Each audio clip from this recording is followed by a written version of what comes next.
Ms. Rashida? Yeah, you're ready, go. Okay. Mr. Chairman, excuse me, no, Mr. Chairman.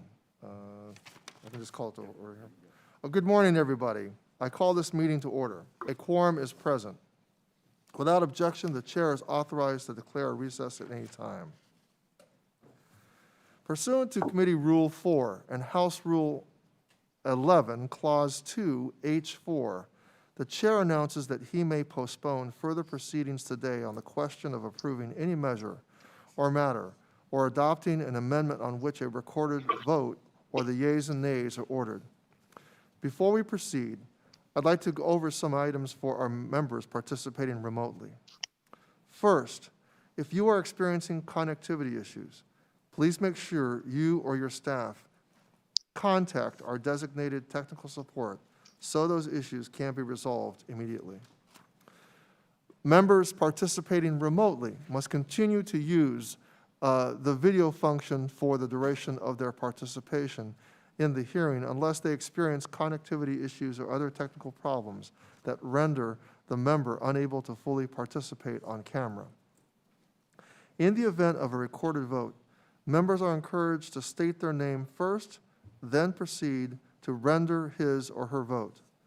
By doing so, this will give the cameras a chance to locate who's speaking. It is committee policy that members participating remotely will remain muted when not recognized, just like turning your microphone on and off during an in-person hearing. This is out of courtesy to all members on the committee, and so that background noise does not interfere with another member who is recognized to speak. When you are recognized, you will need to unmute your microphone and pause for 2 to 3 seconds before speaking, so that your words are captured in the hearing room and on the live stream. Now, if you wish to have a document inserted into the record, please ask for unanimous consent and have your staff email the document to veteransaffairs.markup@mail.house.gov. It will be uploaded to the committee document repository. Without objection, members will be recognized in order of seniority during this markup today. This will make it easier for me to ensure all members participating have an opportunity to be recognized. Does any member have a question about the conduct of this hearing with members participating remotely? Hearing on, I'll proceed. Pursuant to an agreement with the ranking member, we now shall consider a number of bipartisan bills en bloc. These bills are supported on both sides of the aisle, and it is my understanding that there are no amendments to these measures, except in some cases, amendments in the nature of a substitute previously noticed pursuant to the committee's rules. Accordingly, I ask unanimous consent to call up H.R. 5639, H.R. 4908, H.R. 2791, H.R. 3010, H.R. 6589, H.R. 4526, H.R. 7111, H.R. 3228, H.R. 7445, H.R. 7795. En bloc, I call these bills up en bloc, and I ask that the bills be considered as read and open for amendment at any point. Without objection, it is so ordered. I further ask unanimous consent that the previous noticed amendment in the nature of a substitute to H.R. 4908, H.R. 2791, H.R. 6589, H.R. 7111, H.R. 3228, and H.R. 7445 be called up en bloc and be considered as read. Without objection, so ordered. I now recognize myself for 5 minutes to speak on the en bloc package. When we can consider bills en bloc, it is evidence of bipartisanship, and today we have 10 bills that we will move in this fashion. I want to thank each member who worked on these bills, often working with someone from the opposing party to get these bills right, putting veterans first and politics second. Included in this group of bills are provisions that will create an advisory committee for Native American tribes, make the VA model inclusive to all veterans, provide retraining for veterans who are struggling to find employment, and informs veterans who is responsible if a veteran is harmed while in the care of VA. I support all the bills that are included in the en bloc package and urge all members to support them as well. I now recognize Ranking Member Dr. Rowe for 5 minutes to speak on the en bloc package. Thank you, Mr. Chairman. I appreciate being here with you today and our colleagues this morning. As you've noted, this is our first markup in the Veterans Affairs Committee in which some members are participating in voting remotely. We are in extraordinary times, and we have all had to adjust accordingly. We have adjusted over these last few months in order to continue meeting safely in this room, conducting the people's business, in this case, the veterans' business, just like our constituents elected us to do. The House is in session this week, voting this week. Most members are here in D.C., and there's ample room to accommodate them safely in this hearing room. And I do not believe it's appropriate for members to vote virtually. I do not believe it's necessary for members in D.C. to participate from their offices rather than from their seats on this dais. And I hope that this is both the first and last markup in this committee where virtual participation occurs. That said, there are 12 bills under consideration today, and I will be supporting all of them.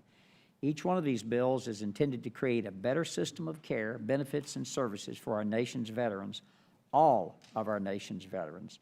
One of those bills, H.R. 3010, the Honoring All Veterans Act, which is sponsored by Congresswoman Rice, which I've co-sponsored, ensuring that the increasing number of women serving in uniform are welcomed, respected, and well cared for.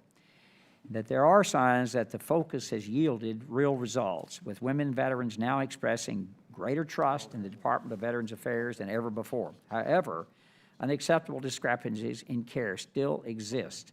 Women wait longer on average for care than male veterans. I do not understand that. And they experience higher levels of sexual harassment and abuse than male veterans. I do understand that, both in the military and after.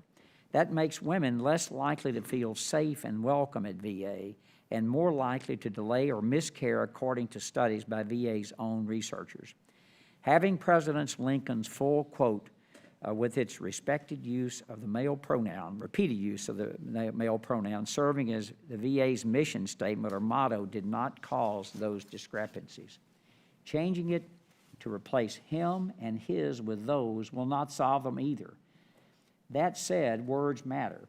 President Lincoln first spoke of him who shall have borne the battle and his widow and his orphan in his 1865 during his second inaugural address.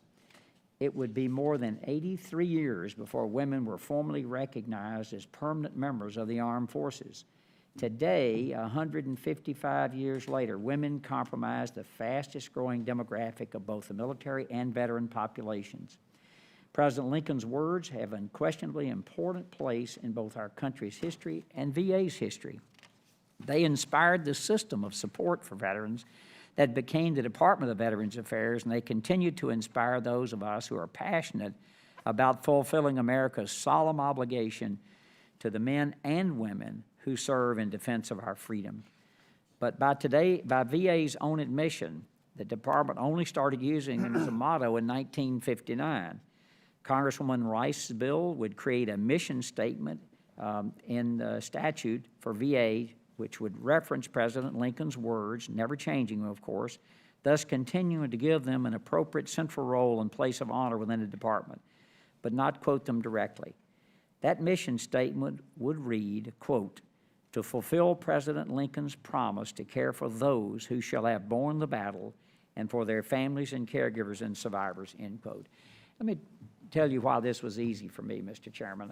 We were doing one of these remote hearings, and I couldn't get WebEx to work, and I was in my car, and I listened to that, and I thought all you have to do is change one word, those, because women now are going to be 20% of the military, and I want to honor everyone. I'm passionate about that, honoring everyone who has served this great country. So this was so very easy for me. I support this bill in recognition of the millions of women who have raised their right hands in service throughout the history of this great country. in gratitude for their bravery, their service, their sacrifices, and their contributions to our national defense, and as a sign of my commitment to continuing to work to honor all of those, as President Lincoln said, who have borne the battle. It is in that vein that I will also offer an amendment to another bill on our agenda this morning to hold those who commit acts of vandalism or destruction to veterans' cemeteries, monuments, or memorials accountable. A grateful nation's commitment to honoring her veterans doesn't end with death. Rather, it ensures through the ages, just like the values those veterans fought for, values like life, liberty, and justice for all. That's why I'm disturbed when I see sites honoring veterans, including the World War II Memorial just blocks from here, harmed by individuals taking advantage of peaceful protests or moments of civil unrest to commit criminal acts. The right of the people to peacefully assemble to petition their government for a redress of grievances is enshrined in the First Amendment of the Constitution. It would not exist if it were not for the blood, sweat, and tears of veterans of every age, race, gender, and religion who have fought to defend it for generation after generation. Every single one of us on this committee has had an opportunity to visit veterans' cemeteries. We've heard the stories of brave men and women resting peacefully there. We have read the names and dates on their gravestones. We have seen the flowers, the pictures, the mementos left behind by those still mourning their loss and missing them deeply. We know that this is hallowed ground. It should be respected, and as we know, no cause, no matter how righteous, will be furthered by anyone who seeks to desecrate the sacred final resting place for our nation's veterans and heroes. My amendment would require those knowingly damaged grave sites or memorials located in federal veteran cemeteries or in state or tribal veteran cemeteries who receive grant funding from VA to pay a fine, serve jail time, or both. That is a slightly lower standard than what currently exists in law, which I believe is appropriate given that we're talking about individuals who vandalize, damage, destroy, or commit other criminal acts against, of all things, a cemetery where our heroes are laid to rest. I will offer the amendment to Congressman Sablon's bill, H.R. 5487, the Veterans Cemetery Grants Improvement Act, since that bill and my amendment both concern cemetery issues. I look forward to debating the amendment later, and it has the support of all committee members. Mr. Chairman, I appreciate your indulgence, and I yield back my time. Thank you, Dr. Rowe. I appreciate your opening remarks. I will now call on members who have legislation in the en bloc to comment for 5 minutes, up to 5 minutes. And I want to start by asking Ms. Brownlee if she would like to comment on the en bloc. Thank you, Chairman Takano, and I would first like to say that I'd like to second everything Dr. Rowe said with regards to Representative Rice's bill, H.R. 3010, Honoring All Veterans Act. He said it perfectly, and I support that bill wholeheartedly. I want to speak to H.R. 4908 as well as 2791. Mr. Gallego's underlying bill, H.R. 4908, the Native American Parity and Access to Care Today Act, would finally put VA in line with other health providers and reinforce the United States' legal and moral obligation to uphold its trust and treaty obligations to American Indian and Alaska Native people. Native veterans are owed quality health care twice over by this government, once in fulfillment of federal treaties and again after they have served in uniform. While largely provided by the Indian Health Service and tribal health programs, the healthcare obligations of the United States do not start and stop with one agency. For years, VA has not acknowledged this responsibility and has charged copays to Native veterans who receive care at the VA. For too many Native veterans, particularly those in rural areas, the copay burden is an insurmountable barrier to care. These veterans who may be without access to specialty care from their tribal healthcare systems are then unable to access VA due to cost. The amendment in the nature of a substitute offered here would clarify the time frame for when VA would uphold federal responsibilities and stop charging copays for those veterans within 1 year of its enactment. They have waited far long enough. And with that, I'd like to continue with HR 2791, Mr. Chairman. Please proceed. Ms. Howland's underlying bill, HR 2791, the Department of Veteran Affairs Tribal Advisory Committee Act of 2019, would establish a formal advisory committee comprised of tribal government and urban Indian representatives to provide much needed education and policy guidance to VA leadership as the agency works to address barriers to care and services that Native veterans currently face. The established committee would inform VA of necessary cultural competencies, help address care coordination issues with tribal health systems, and finally provide a proper platform for Native veterans' voices to be heard. VA needs to understand and take seriously the challenges faced by Native veterans, not just because of minority status or systemic inequality, but also because of the legal and political distinctions as members of tribal governments. Ms. Halen's underlying bill would serve a critical role in ensuring that VA is equipped to address these long-standing barriers and provide care to those veterans who are the least likely to receive it. This amendment offered here would clarify that one of the seats on the advisory committee would be designated for representation of Native Hawaiians. And with that, Mr. Chairman, I yield back. Thank you, Ms. Brownlee. Ms. Rice, would you like to speak to HR 3010? Yes, Mr. Chairman, I would. Thank you so much. I'd like to thank Chairman Takano and Ranking Member Rowe for including the Honoring All Veterans Act in today's markup and for their support in the bill. I honestly don't know if I could say anything better than Dr. Rowe already did, and I thank him very much for his words and support. But quite simply, the bill will require the Department of Veterans Affairs to replace its outdated motto with a more inclusive statement that recognizes and honors the service of all veterans, regardless of gender or sexual orientation. Women and LGBTQ military service members have served and sacrificed for our country, and they always answered the call of duty whenever it rang. Yet, as we all know, the VA's current gender-exclusive motto doesn't properly acknowledge their service, and that is simply wrong.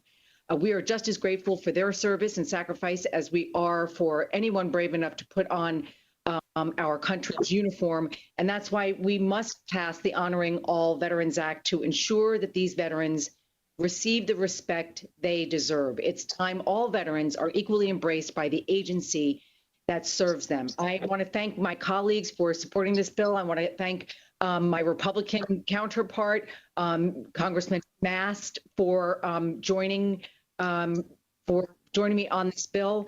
And I urge its passage out of the committee today. Thank you, Mr. Chairman, and I yield back.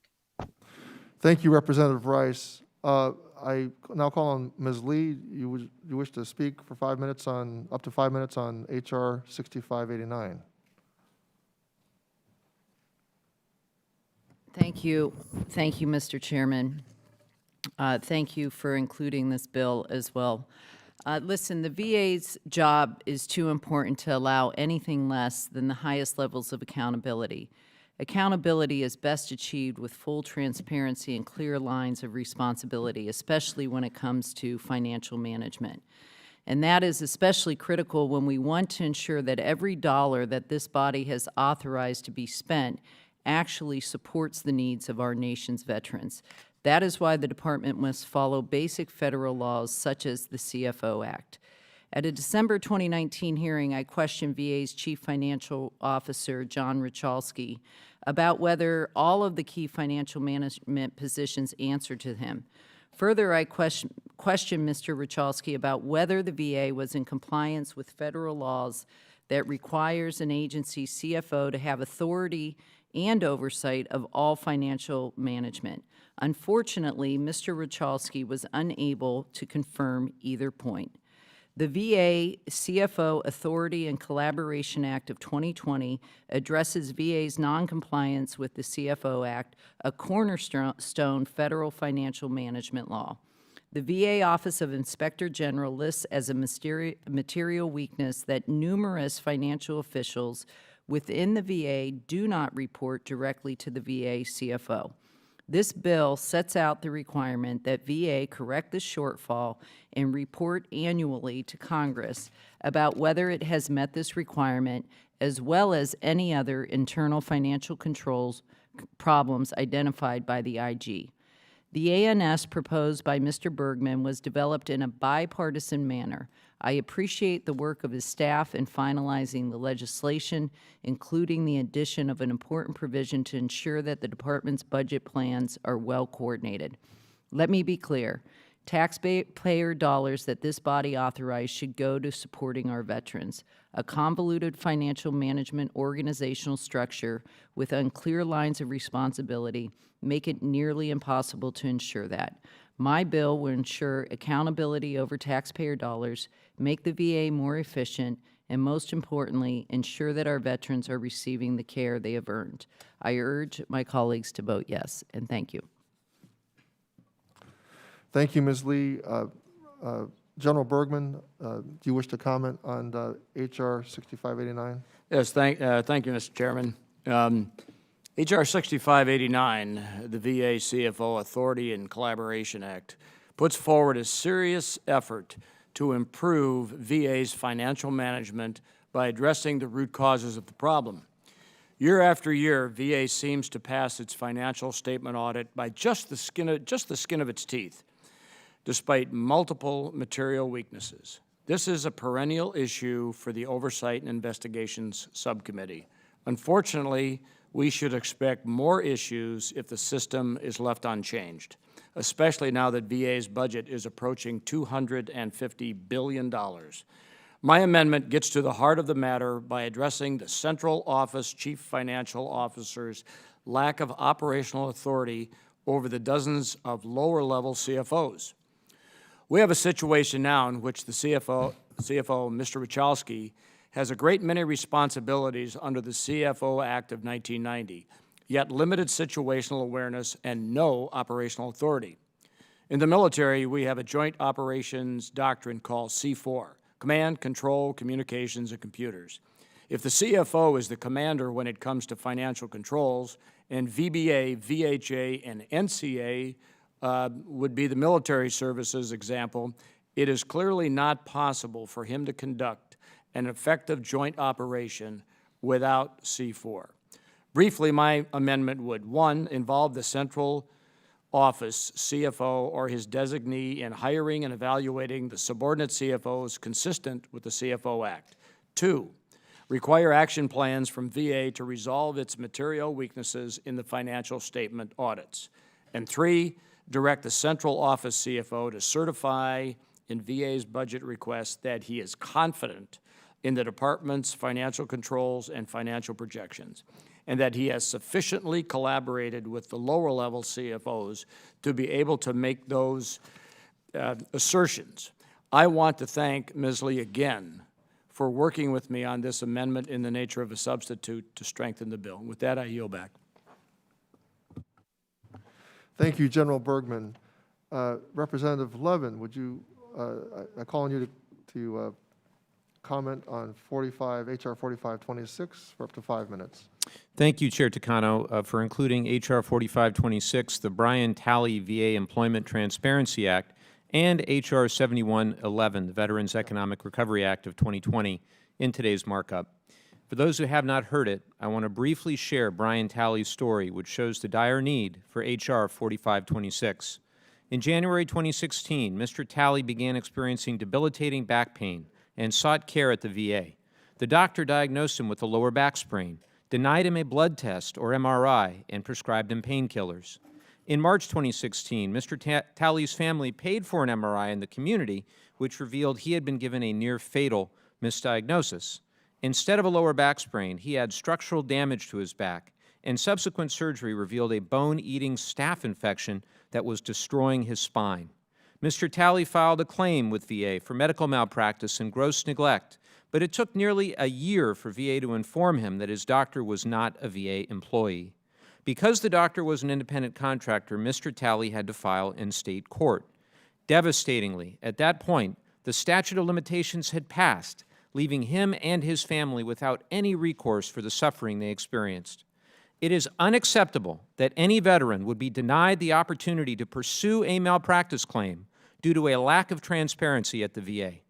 That's why the Brian Talley VA Employment Transparency Act requires the VA, within 30 days of a veteran submitting a claim, to provide notice of the importance of securing legal counsel, the employment status of any individual involved in the claim, and the statute of limitations in the relevant state if the claim involves a contractor. In most cases, the VA provides high-quality care and often outperforms the private sector, but mistakes are inevitable. We must pass this bill to ensure that when veterans are harmed as a result of substandard medical treatment, they receive the information they need to make timely decisions about their legal options and seek recourse. Shifting to the Veterans Economic Recovery Act of 2020, I was proud to join Ranking Member Rowe in introducing this bipartisan, bicameral bill last month. This bill would establish a new rapid retraining assistance program for unemployed veterans to enter high-demand occupations and expand the existing Vet Tech program, which provides veterans with training for high-technology careers. It also incorporates the text of H.R. 2326, the Navy SEAL Chief Petty Officer William Bill Mulder Transition Improvement Act, which I introduced with my friend Jody Arrington from Texas. It is especially critical that we bolster job training, education, and transition assistance programs during this time when countless veterans are experiencing intense economic stress. Due to the COVID-19 pandemic, the veteran unemployment rate spiked to nearly 12% this past April before dropping to 8.8% in June. At the peak of veteran unemployment, over 1 million veterans were unemployed. We need to step up to ensure they can all get back to work. While the unemployment rate for veterans has improved since the start of the pandemic, it will be a challenge to bring unemployment back down to its previous rates. Not every job that was lost will return. Meanwhile, other sectors will expand. As the economy changes, we must help veterans pivot towards high-demand professions, which is exactly what this bill will do. It will also better equip service members for the challenges and opportunities they face as they transition from active-duty military service to civilian life. We owe it to those who have served to provide these resources without delay so they can thrive in their post-service careers. I thank Ranking Member Rowe for his work on the Veterans Economic Recovery Act and urge my colleagues to support this important legislation as part of the en bloc. I yield back. Thank you, Mr. Levin. Ranking Member Dr. Phil Rowe, I know you wish to comment on the en bloc. Thank you, Mr. Chairman. One of the bills being considered en bloc here is my bill, H.R. 7111, the Veterans Economic Recovery Act that Mr. Levin just spoke of. I was pleased to introduce the bill with Chairman Levin and other members of this committee to help the estimated 760,000 veterans who were unemployed last month as a result of COVID-19. The centerpiece of this bill is a rapid retraining program that would help unemployed veterans receive retraining to make them more competitive in in-demand fields. My amendment, in the nature of a substitute to the bill, would address issues brought forward by VA during our legislative hearing last week. My amendment would also incorporate the text of another bill, H.R. 2326, which was introduced by Chairman Levin and Ranking Member Bilirakis to make important changes to the Transition Assistance Program. As we continue to discuss how to best continue supporting Americans during this crisis, we should be working hard to find ways to set unemployed veterans up for long-term success. That's exactly what this bill does. I ask all members to join me in supporting it today and in advocating for its inclusion in the second CARES package in the coming days. H.R. 7795, the Veterans Benefit Fairness and Transparency Act of 2020, which is sponsored by Congressman Barr, is another bill being considered en bloc. This bill would streamline the process for veterans to submit medical evidence for their personal provider to support their VA claim. As an OBGYN who managed my own private practice for over 3 decades, I believe a physician or other healthcare provider who has had the opportunity to develop a relationship with a veteran patient over several years is the most qualified to assess a veteran's disability. If that provider is willing to perform a disability exam, they should have the same access of disability benefit questionnaires, the DBQ, that a VA examiner would have to ensure that the VA receives all medical information the department needs to adjudicate the veteran's disability claim.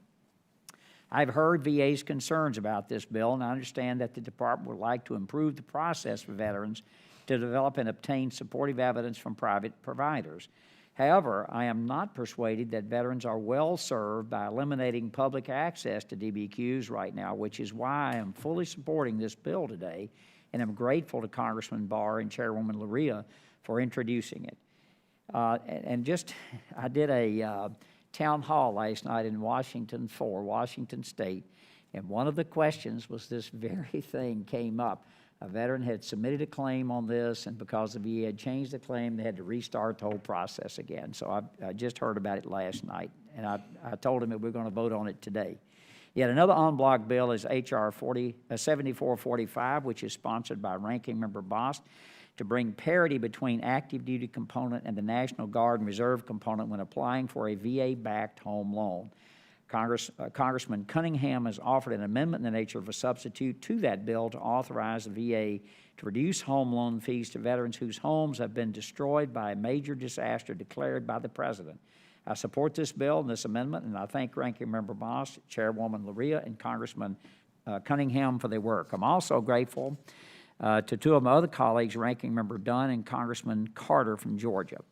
Congressman Carter's bill, H.R. 3228, the VA Mission Telehealth Clarification Act, is also being considered en bloc, and Ranking Member Dunn is offering a perfecting amendment to it. That bill would expand the pool of providers who can offer telehealth appointments to veteran patients. VA has done a tremendous job expanding access to telehealth during the COVID-19 pandemic to ensure that veterans can continue to receive the care needed while remaining safely at home. This bill will increase the number of providers who can offer telehealth appointments to veterans, and I'm pleased to support it today. And with that, I yield back my time. Thank you, Dr. Rowe. I now would like to move on to Dr. Dunn. You're recognized for 5 minutes to comment on the en bloc, I think H.R. 3228. Thank you, Mr. Chair. Today I'm offering an amendment in the nature of a substitute to H.R. 3228, the VA Telehealth Mission Clarification Act, originally introduced by my colleague, Buddy Carter. I commend Congressman Carter's hard work in introducing the bipartisan legislation that ensures our veterans have robust access to telemedicine services. The VA Mission Act greatly expanded access to telemedicine, including across state lines, which is critically important for our veteran constituents, especially during this global pandemic. Dr. Carter's legislation identified a gap in the Mission Act policy in which trainees, such as graduate students, fellows, and medical residents, were not authorized to participate in the telemedicine. The VA Mission Telehealth Clarification Act removes that barrier. My amendment in the nature of a substitute reflects further technical guidance from VA that ensures that all relevant trainees are captured by Congressman Carter's bill. I encourage all of my colleagues to support this bill today. And with that, Mr. Chairman, I yield back. Thank you, Dr. Dunn. I now call on Representative Bost. Do you wish to comment on the en bloc? Yes, thank you, Mr. Chairman. I just want to say that I appreciate the chairman, ranking member, allowing 7445 to be placed in the en bloc. This is a much-needed piece of legislation that allows the Secretary of Veterans Affairs to enter into the reserve components of the armed forces to also be eligible for the home loans, and I appreciate Representative Cunningham's also involvement in this. Thank you very much. Yield back. Thank you, Representative Bost. Representative Cunningham. Thank you, Mr. Chair, and I want to express my support for H.R. 7445 and my colleague, Mr. Bost, for allowing me to join him in introducing this legislation and for his willingness to work with me on my amendment. H.R. 7445 will expand eligibility to the VA Home Loan Program to National Guard and Army Reserve members that have been activated in response to COVID-19. Under current law, members of the National Guard and Army Reserves can only access the program if they have served over 90 consecutive days on active duty or 6 years of total service. These brave men and women are sacrificing to ensure that our nation overcomes this unprecedented crisis, and they deserve our unconditional support. In addition, my amendment would add the text of the Veteran Home Loan Disaster Recovery Act, bipartisan legislation that I introduced with Congressman Boss that will help veterans by reducing VA home loan fees so that they have more money in their pockets to recover and rebuild. As you all know, South Carolina is no stranger to natural disasters, and veterans in the Low Country, as well as across the nation, should not be penalized for living in the path of hurricanes. When disaster strikes, every American, and especially our veterans and service members, deserve to know that their country is behind them. Under the VA Home Loan Program, veterans and service members are eligible for loans backed by the federal government with lower interest rates than traditional mortgages. This legislation would reduce loan fees for veterans who have been affected by presidentially declared natural disasters by enabling them to qualify for a second home loan using the initial VA funding fee instead of the higher subsequent use fee. Our veterans shouldn't be forced to pay higher fees for a second home loan if their first home was destroyed in a disaster through no fault of their own. The absolute least that we can do for veterans struggling to put their lives back together after a storm is to make sure that they do not face additional barriers to access the benefits that they deserve. In closing, I want to thank Chairman Takano for him and his staff's work on this amendment as well as the underlying bill. I'd urge all my colleagues on the committee to join me in supporting this amendment to this legislation. I'd yield back the balance of my time. Thank you, Mr. Cunningham. I now call on Mr. Barr for up to 5 minutes to comment on the en bloc. Thank you, Chairman Takano and Ranking Member Rowe, for your support of this legislation. I'm grateful to have this bill, H.R. 7795, the Veterans Benefits Fairness and Transparency Act of 2020, included in this morning's committee markup. I would especially like to thank the Chair of the Disability and Memorial Affairs Subcommittee, Representative Luria, for co-leading this legislation with me. This bipartisan legislation is vitally important because it will restore access for veterans and their representatives to the Disability Benefits Questionnaires, or DBQ, forms previously available online. These forms are required by the VA to submit medical evidence justifying a veteran's VA disability claim. The idea for this legislation was brought to me by a member of the Kentucky 6th Congressional District Veterans Coalition, U.S. Army Chief Warrant Officer Denny Hart.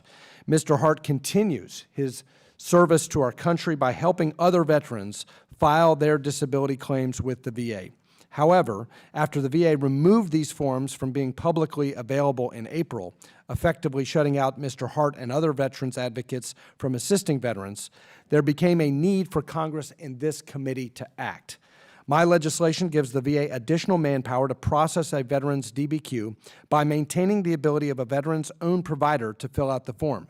The VA should not be in the game or the business of blocking veterans' access to trained volunteers who can help veterans get the benefits that they are owed. Furthermore, our proposal prevents veterans from having their disability claim denied or delayed solely because the VA changed their DBQ form during the application process without the veteran knowing.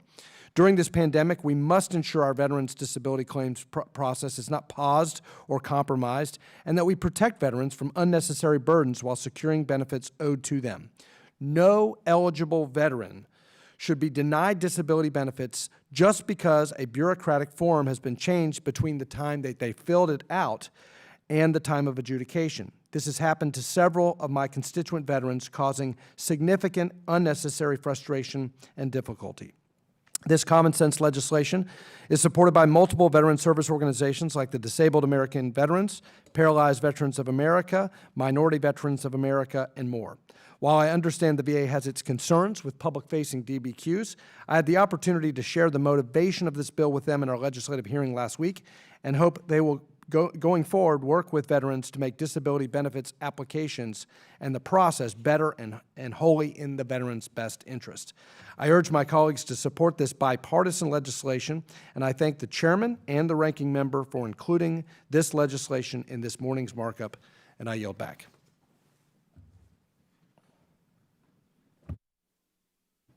At this time, I'm going to ask if there are any other members that would like to speak on the en bloc, and I'm going to do my best to recognize in the order of seniority. So please indicate by raising your hand if you'd like to speak on the en bloc. I see Ms. Luria's hand. Ms. Luria, please proceed. You're recognized for 5 minutes. Thank you, Chairman Takano, and thank you, Ranking Member Rowe, for holding this hearing today. I'd like to specifically speak on HR 7795 and like to extend my thanks to Representative Barr from Kentucky in pushing forward this very important issue. I have also heard from constituents and from veteran service organizations that the lack of forward-facing, easily accessible to the public disability benefit questionnaires, or DBQs, has made it that much harder for veterans to receive their benefits. And I will just quote Mr. Barr, who said the most obvious thing, is that no veteran should be denied their benefits due to poor bureaucracy. And the fact that these forms are not available and that this process has become increasingly more difficult for veterans as they are caught in an endless cycle of changing forms and having to resubmit them and reconduct their exams. I think that this is a very simple fix to make that information accessible to veterans and to allow a time frame in which they can submit their paperwork. So I want to thank Mr. Barr again for working with me on this bill, and I'm very thankful to Mr. Takano and Mr. Rowe that you have included it in this en bloc. Thank you, Representative Luria. Are there any other members who wish to be recognized to speak on the en bloc before us? I'm looking, I'll pause a couple of seconds for people also to indicate online. All right. Hearing no further discussion or seeing no indication from our folks online, hearing no further discussion or no other amendments that are pending at the desk on the en bloc, the question now occurs on the amendments in the nature of a substitute en bloc.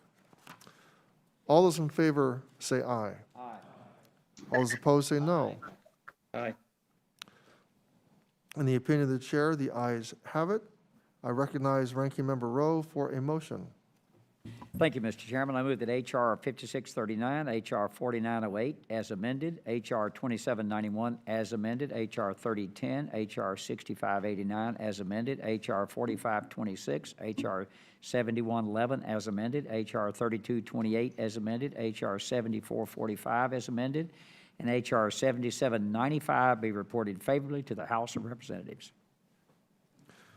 The question is now on, the question now occurs on ordering H.R. 5639, H.R. 4908 as amended, H.R. 2791 as amended, H.R. 3010, H.R. 6589 as amended, H.R. 4526, H.R. 7111 as amended, H.R. 3228 as amended, H.R. 7445 as amended, and H.R. 7795 be reported favorably to the House. All those in favor say aye. Aye. Any opposed say no. In the opinion of the chair, the ayes have it, and the motion to report the measures en bloc is agreed to. Pursuant to House Rule 11, Clause 2L, all committee members will have the right to file with the clerk of the committee supplemental, additional, minority, and dissenting views on each measure on the en bloc package. Without objection, staff is authorized to make necessary technical and conforming changes. Mr. Chairman, pursuant to House 11, Clause 2, I give notice of intent to file minority or supplemental, additional, or dissenting views on these bills. I yield back. Without objection, so ordered. We now move to, I now call up H.R. 5245. H.R. 5245 to amend Title 38 United States Code to The provide. text was circulated in advance pursuant to committee rules. Without objection, the first reading is dispensed with. Is there discussion on H.R. 5245? Mr. Chairman?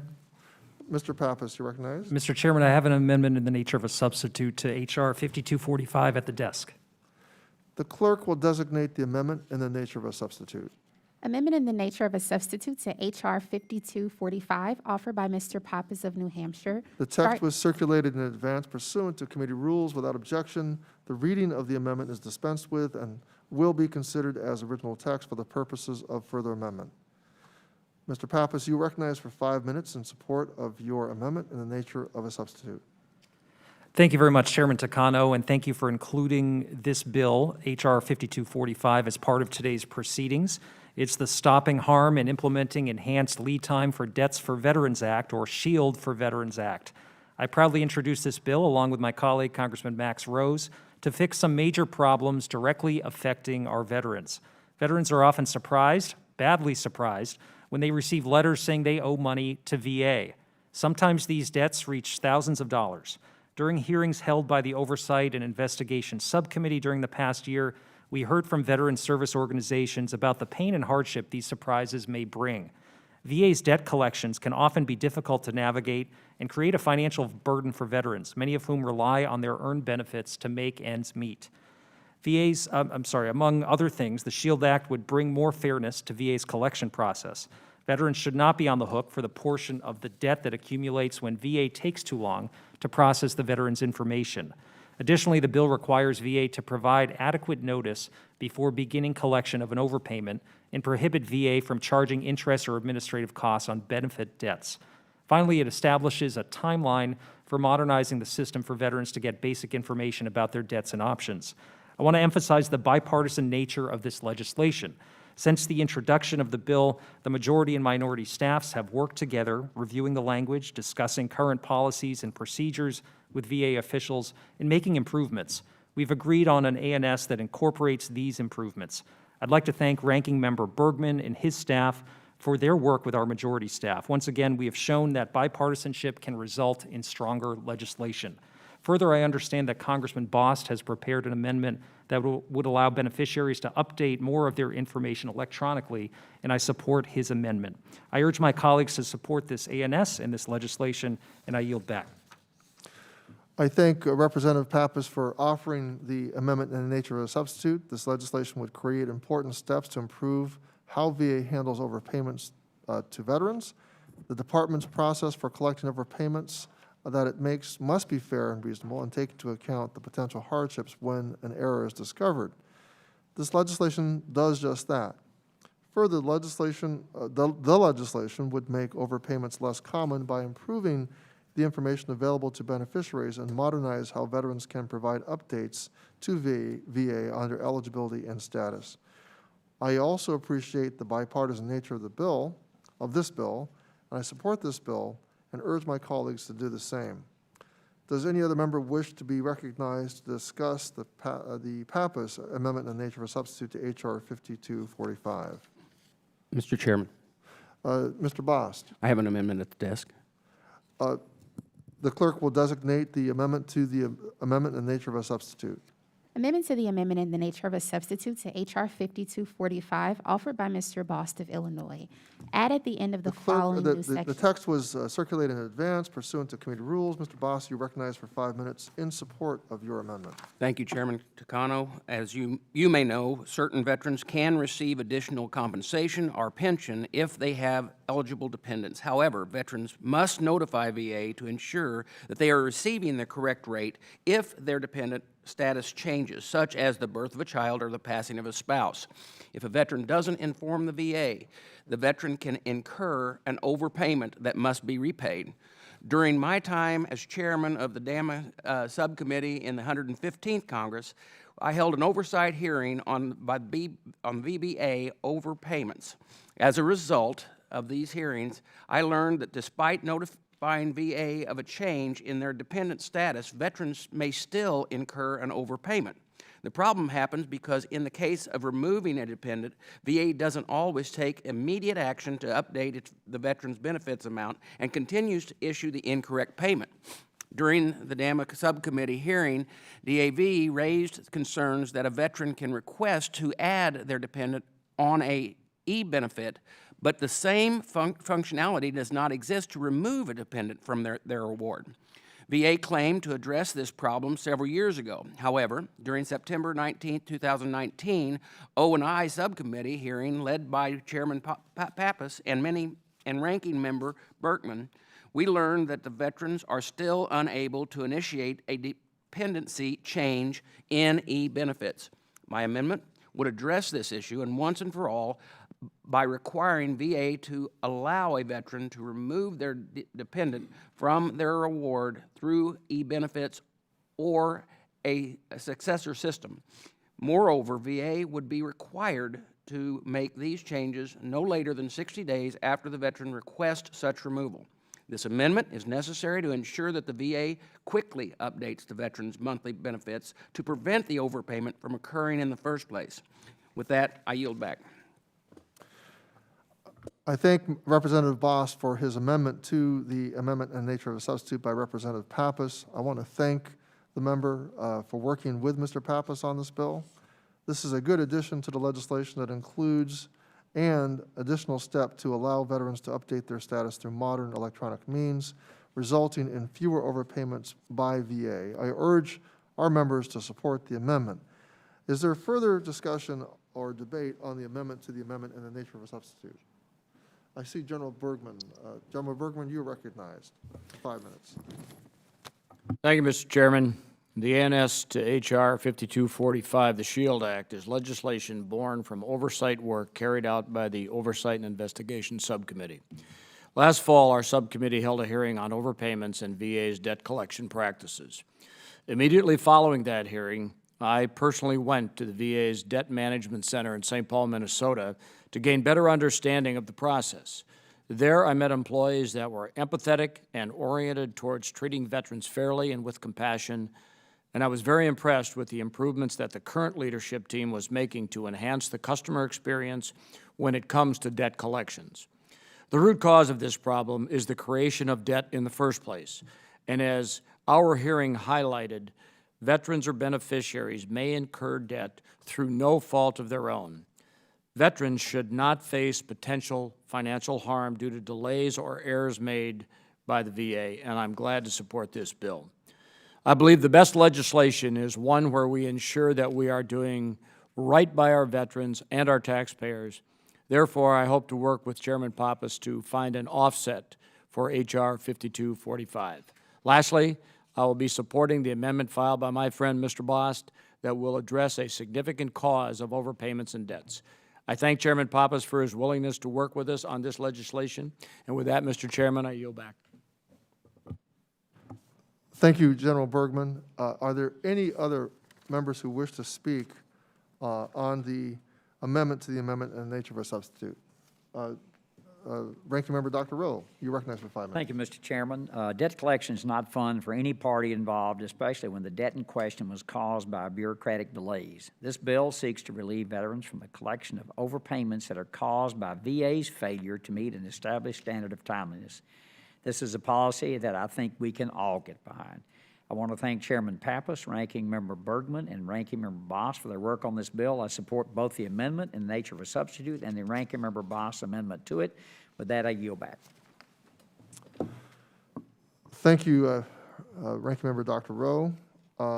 Is there anyone else who wishes to comment on the amendment in the amendment of a nature of a substitute?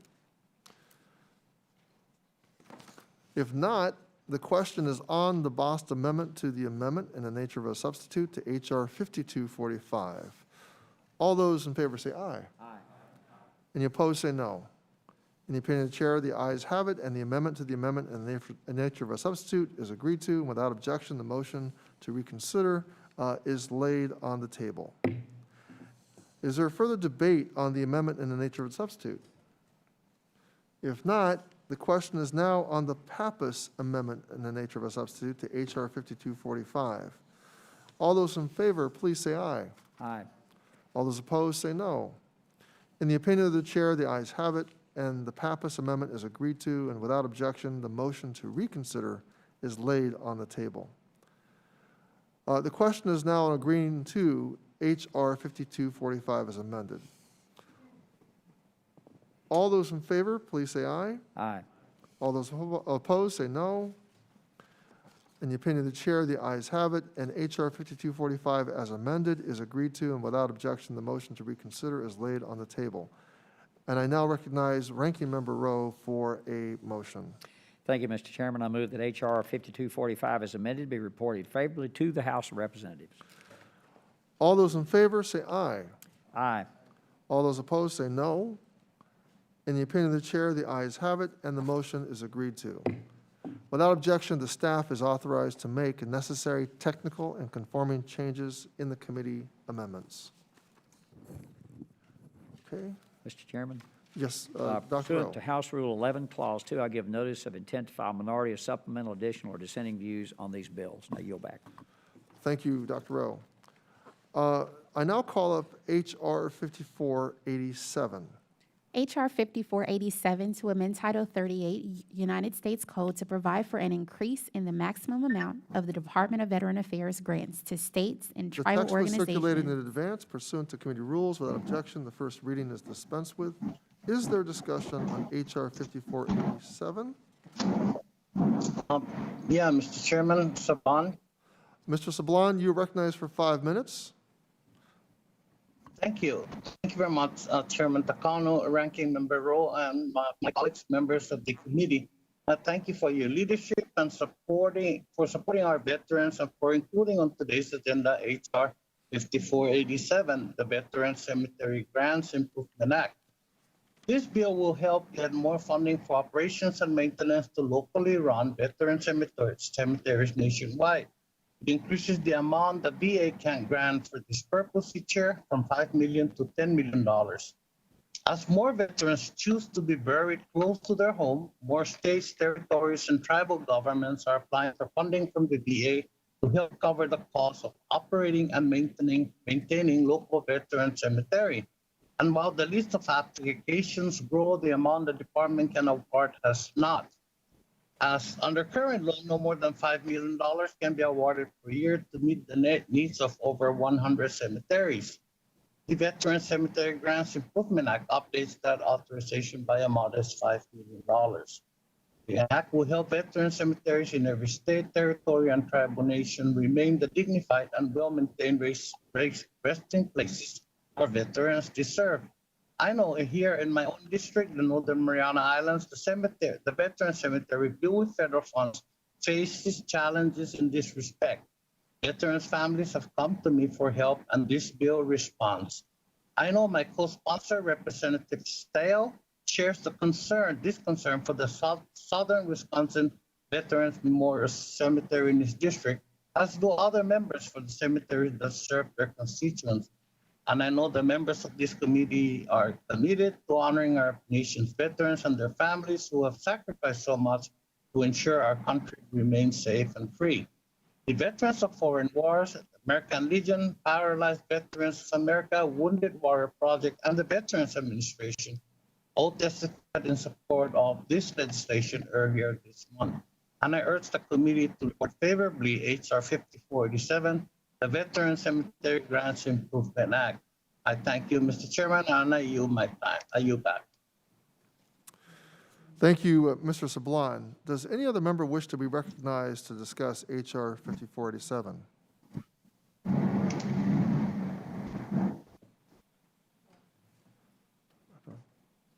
Yes, I have an amendment at the desk. Clerk will designate the amendment to H.R. 5487. Amendment to H.R. 5487 offered by Mr.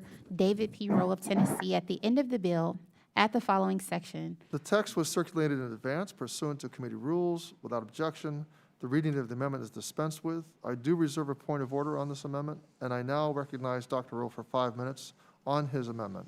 Thank you, Mr. Chairman. My amendment would improve H.R. 5487 by providing VA with the tools needed to ensure that veterans' memorials and cemeteries remain sacred sites dedicated to the brave men and women who have served our nation. Like many others, I was angered and saddened by the vandalism that occurred last month at the World War II Memorial, the VA headquarters building, of which some of my staff members went over and voluntarily helped clean, and other sites dedicated to veterans. For generations, veterans of all ages, races, and creeds have fought under the American flag for freedom, liberty, and justice for all.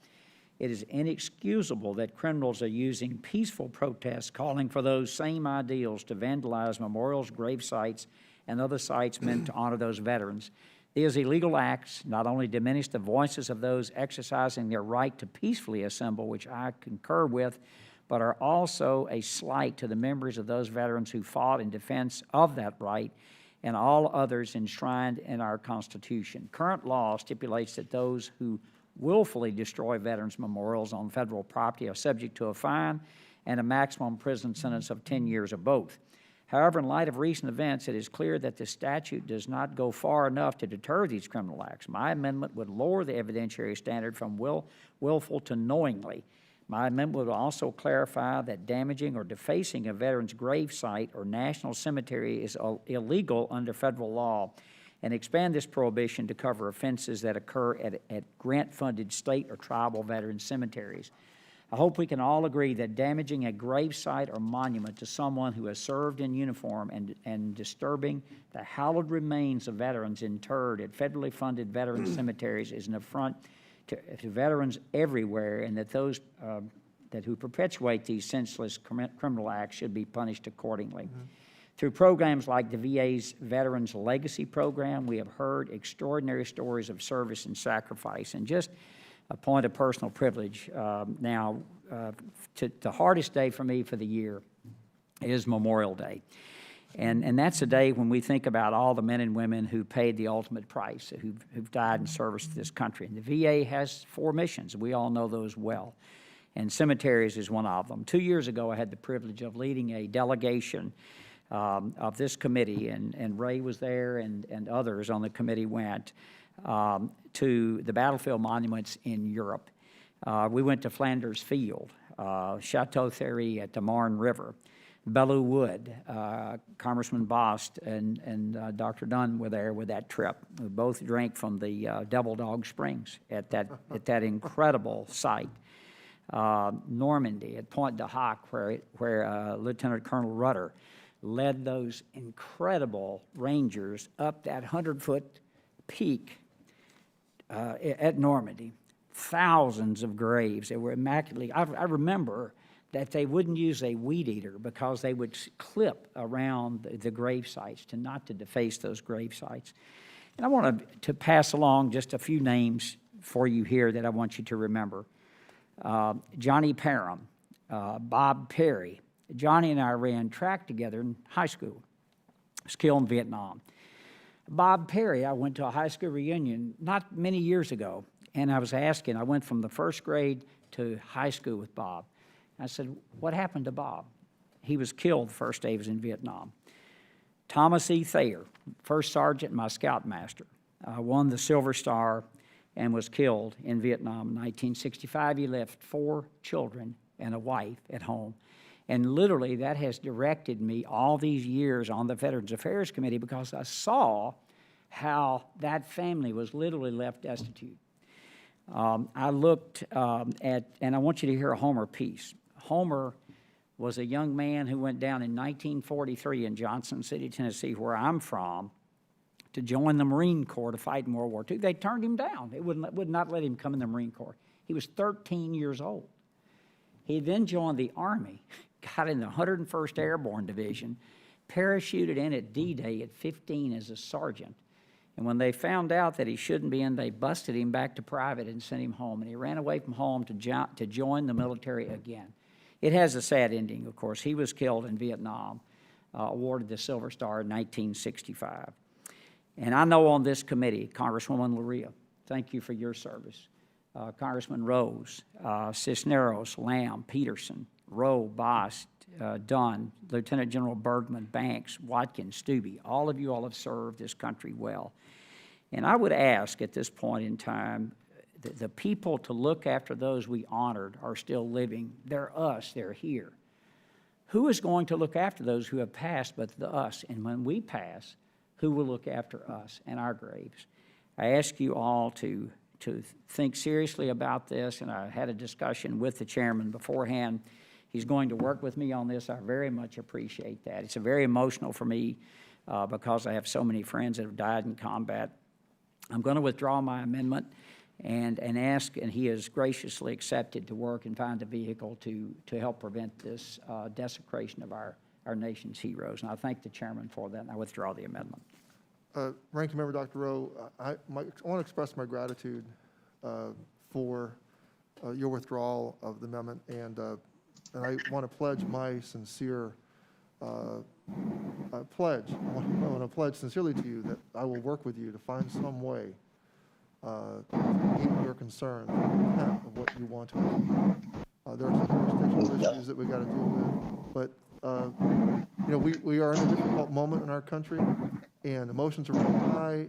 You said so eloquently that our military service members fight to defend the right for people to protest, but it's very hurtful to see the World War II memorial defaced, because to me that memorial represents all who served, and was such a pivotal war. It pains me that we're in the 75th anniversary of the end of that conflict, the end of that great World War in the last century. And I had intended to lead congressional delegations, as you had, to commemorate the Battle of Iwo Jima, to commemorate sites in Europe where segregated fighting units fought alongside each other. And in a few months, or you know, not too far in the future, we're gonna mark the 100th anniversary of President Truman's order to integrate the armed forces. Tremendous turning point for our country, and it was born out of World War II. And we have a moment, I think, together, you and I, to remind our country the common sacrifice and what got started because of military service. It was returning service members from World War II who I think laid the groundwork for what became the civil rights movement. And so, I had relatives who've also fought in Vietnam, and I understand how deeply you feel about monuments being desecrated or defaced that represent our veterans, and want to protect that. So I pledge my support in trying to come to an agreement with each other on how we can meet these jurisdictional issues. Some of the issues also with the underlying conflicts with authorities, with the states and tribal lands, but we'll work it out. And I appreciate your graciousness, sir, and we'll move forward. Okay? Yeah. Chairman Takano, if I also may. Mr. Sublime, you wish to speak? Yes, yes. You're recognized please. for 5 minutes. Thank you very much, Mr. Chairman. Mr. Rowe, Ranking Member Rowe, I want to thank you also for withdrawing your amendment. And I want to pledge my support of what would be necessary to address the concern you have. Most recent here, and actually for the past couple of years, the desecration of our veteran cemetery, which is locally run, has not been protesters, or has not been humankind, basically. It has been cattle that has gotten out of their fences and actually use the cemetery to, have graze and leave their waste on top of gravestones. Yeah, and it was a major issue. I had to bring public attention to it, and it was a major issue. But I do understand your concern, Ranking Member Rowe, and I just associate myself with Chairman Takano's pledge, and I will also join you, sir, because yes, this cemetery are sites that are hollow, and we need to all respect the services and the, like they say, some gave some and some gave all. So yes, I also join Chairman Takano in my pledge to support any legislation you may propose. And thank you very much for withdrawing your amendment. Mr. Chairman, I yield my time. Thank you. Thank you, Mr. Sablan. Is there anyone else any other member who wishes to address Mr. Sablan's legislation, HR 5487? Okay. If there are no further if no further amendments or debate on HR 5487, the question now occurs on agreeing to HR 5487.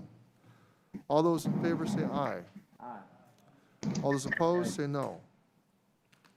In the opinion of the chair, the ayes have it, and HR 5487 is agreed to. Without objection, the motion to reconsider is laid on the table.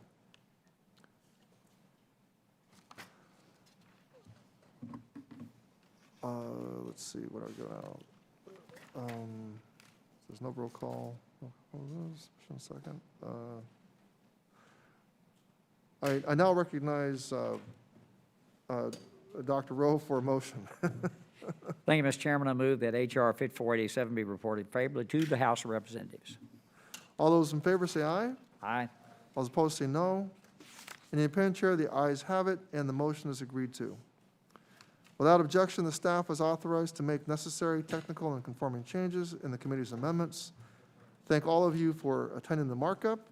Mr. Chairman, pursuant to House Rule 11, Clause 2 will give notice of intent to file minority or supplemental and additional or dissenting views.